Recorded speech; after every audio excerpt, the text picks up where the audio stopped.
How does a Catholic church help the celebration of the Mass?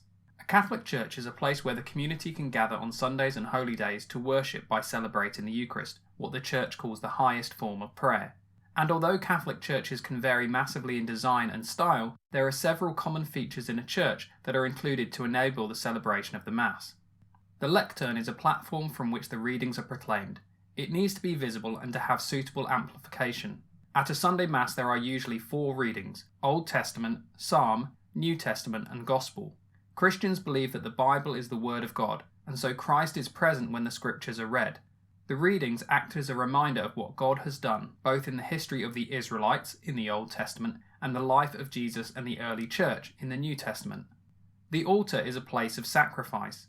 In the Old Testament they were used for animal sacrifice. In a Catholic church, the altar is the place where the gifts of bread and wine are offered to God. During the words of institution, the bread and wine are consecrated, and Jesus' sacrifice on the cross is made real as Jesus becomes truly present on the altar, offering himself for the forgiveness of sins. The altar is the main focal point in the church and is on a raised area called the sanctuary, so that it is visible to everyone, and the seats or pews face the direction of the altar.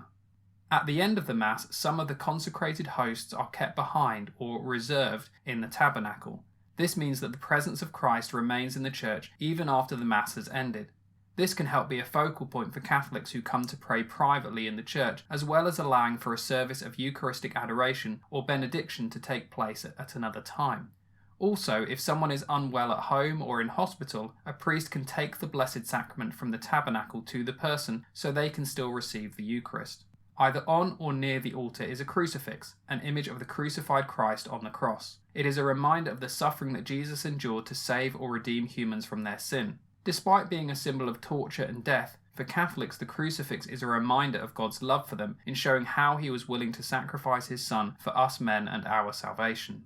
How does a Catholic church help with private prayer? The local church is a safe space for individuals to pray outside of the times when Mass is being celebrated. Prayer is an essential part of the Christian life, and many people find it easier to pray in a sacred space such as a church. Some of the features of a church are designed to create an environment that is conducive to prayer. Great care and devotion is taken in the design and decoration of Catholic churches to create an environment that reflects the characteristics of God.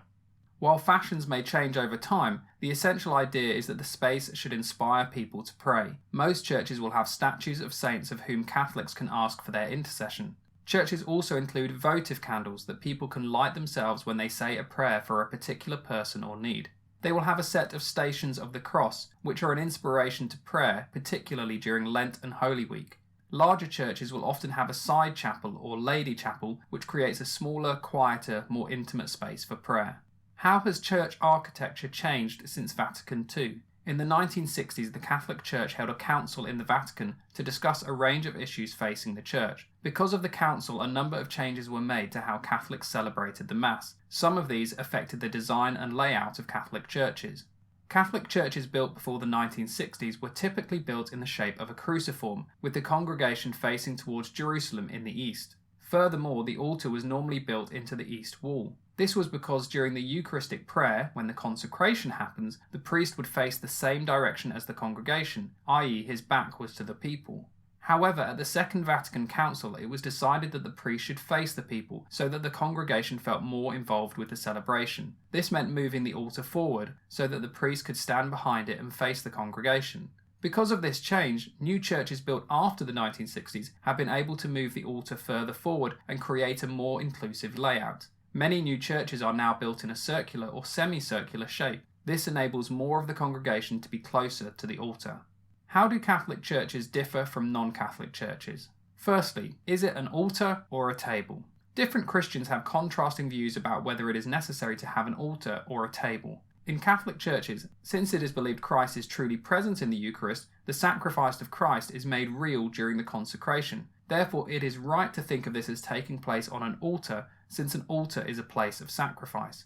However, Protestant Christians who think of the Eucharist as a memorial of the Last Supper refer to this as a table.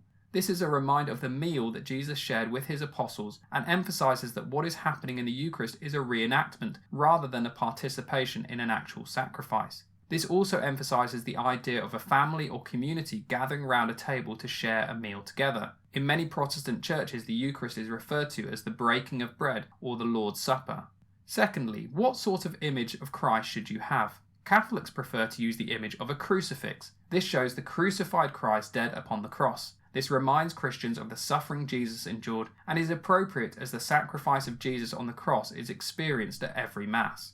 Some Christians prefer an empty cross. This emphasises the fact that Jesus' death was not the end of the story, and in fact the resurrection is more important. This is a reminder for Christians of the new life that is possible through Jesus. Some Christians prefer an image of the risen Christ. This is an image of Jesus with arms outstretched in a shape that is reminiscent of the cross, but with Jesus clearly alive and risen. This image again emphasises the importance of the resurrection over the crucifixion, showing that this was the most important aspect in bringing about redemption. Thanks for watching. I've been Mr. McMillan.